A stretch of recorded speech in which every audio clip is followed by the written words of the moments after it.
Ganda pala ng center ng Botanic Garden. Ayan o. Ngayon lang ako nakarating dito. Ganda. Sana all. Ayan o. Pababa kami. For flowers. Pero maliliit. Pero pag ano pa lang, buds pa lang. Down there. Yung mga bulaklak niya. Pababa kami papunta doon sa may tubig. So, ayan guys. Tingnan nyo. Yan, ganyan yung bulaklak niya. Hindi ko alam kung anong tawag dyan eh. Parang saging.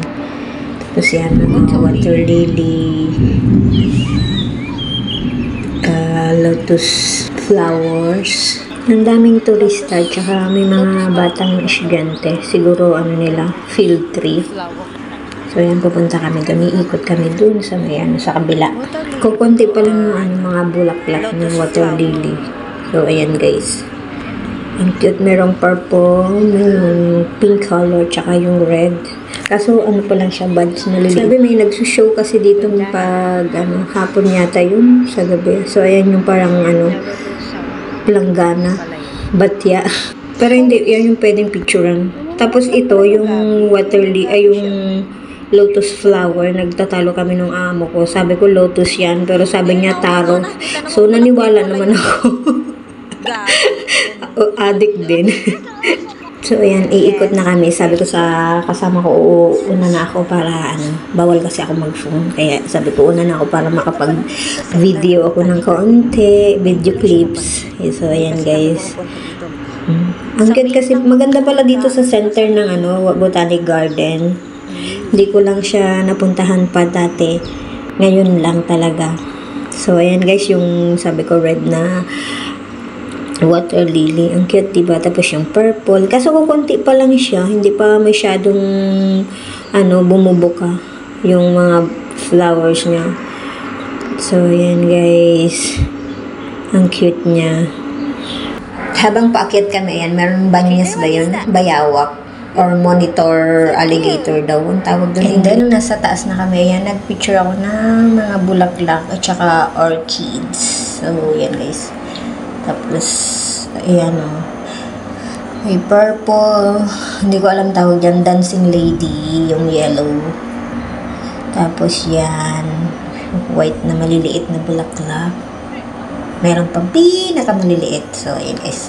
Hindi ko siya alam yung tawag. Vinidyo ko lang kasi maganda nga yung mga orchids. So, ayan guys. Okay. And, ba't ang liit? Tapos, ayan, National Orchids Garden daw.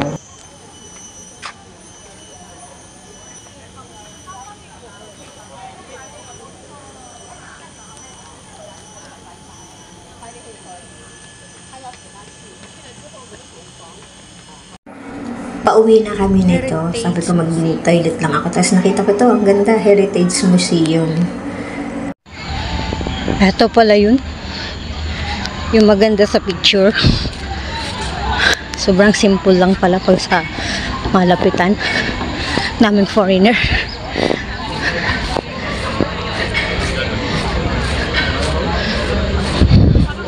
Ayan. Ito lang pala yun. Pero maganda naman siya yung furnace. Puro foreigner.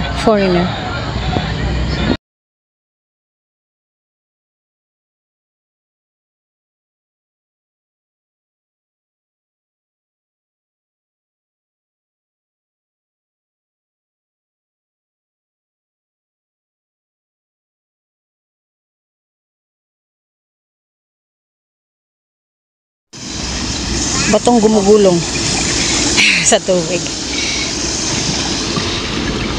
Cute siya. Natin yung $18 na burger.